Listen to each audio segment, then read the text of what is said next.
Sous cette forme et ce design intrigant, qui peuvent évoquer pour les uns un bijou contemporain, pour d'autres un ornement exotique, se cache un objet on ne peut plus fonctionnel puisqu'il s'agit de la clé d'un petit coffret. Elle a été découverte dans la grande maison romaine PC1. Elle sert à ouvrir une serrure dite à la capucine qui se caractérise par sa forme en T renversée. On introduisait la clé dans la partie basse de la serrure et on la montait verticalement. La partie qui semble ornée servait en fait à soulever la clenche pour déverrouiller la serrure. Ce type de serrure est très répandu dans le monde romain.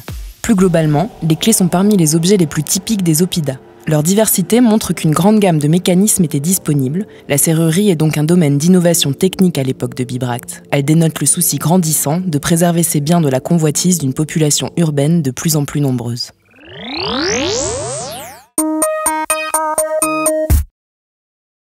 La pensée du jour est celle d'un archéologue, connaisseur de Bibracte, bien que basé à Dijon. Bonjour Florent Delancre. Bonjour. Quelle est votre spécialité ?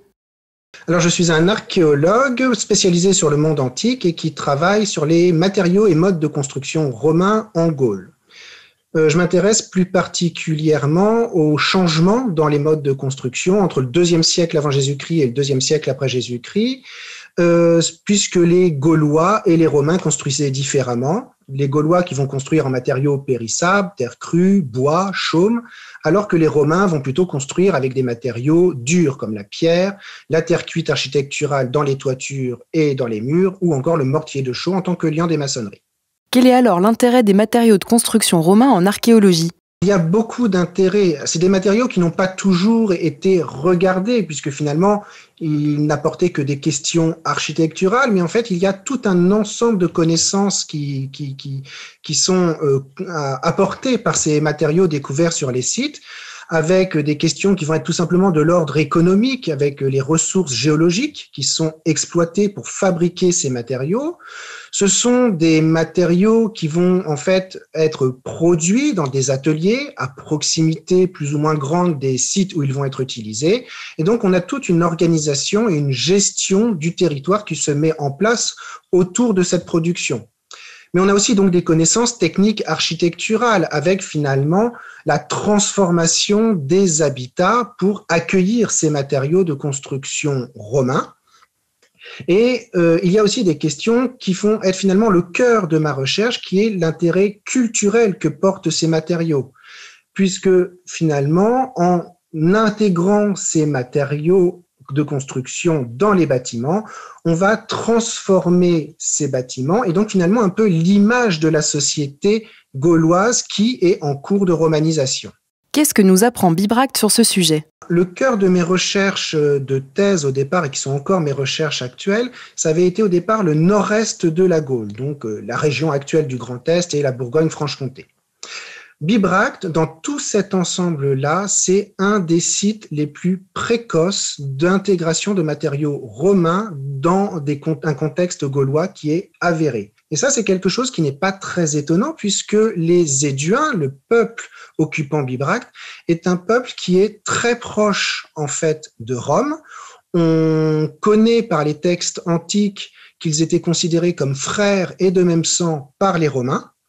Et on sait qu'il y avait des relations qui pouvaient être aussi d'ordre personnel entre des grands hommes romains comme Cicéron avec les Gaulois, puisque Cicéron va mentionner qu'il avait invité un chef éduin dans sa villa à côté de Rome. Merci Florent Delancre. C'est moi qui vous remercie.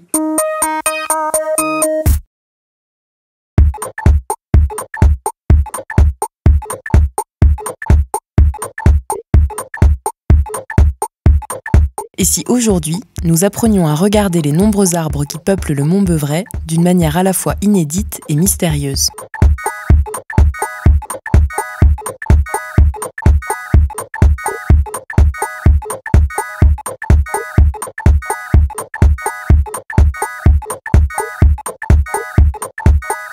Voici Régis Perrault, il est artiste photographe et nous livre son regard unique lors d'une exposition accueillie à Bibracte. Alors Régis, que voyez-vous donc qui se dérobe aux promeneurs lambda ?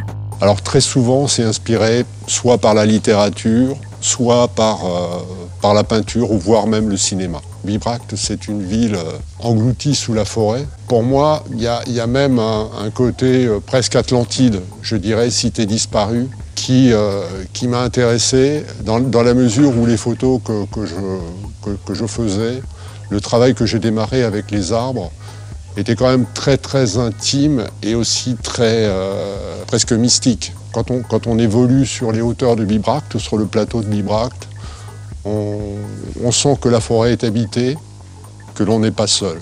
Voilà.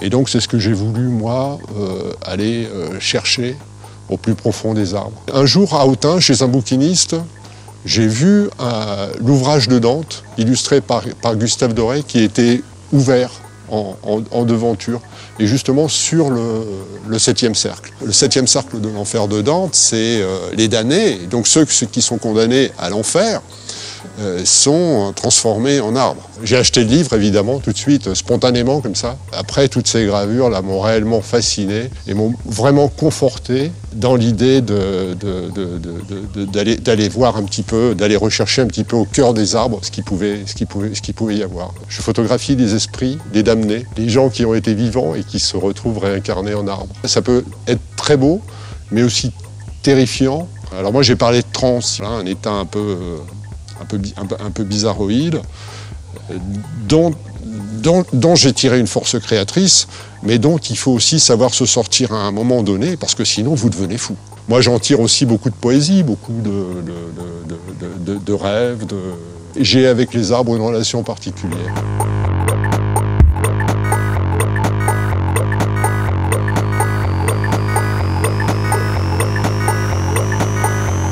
Voilà, c'était les nouvelles en direct de l'Oppidum en 2022. Salut Bibracte!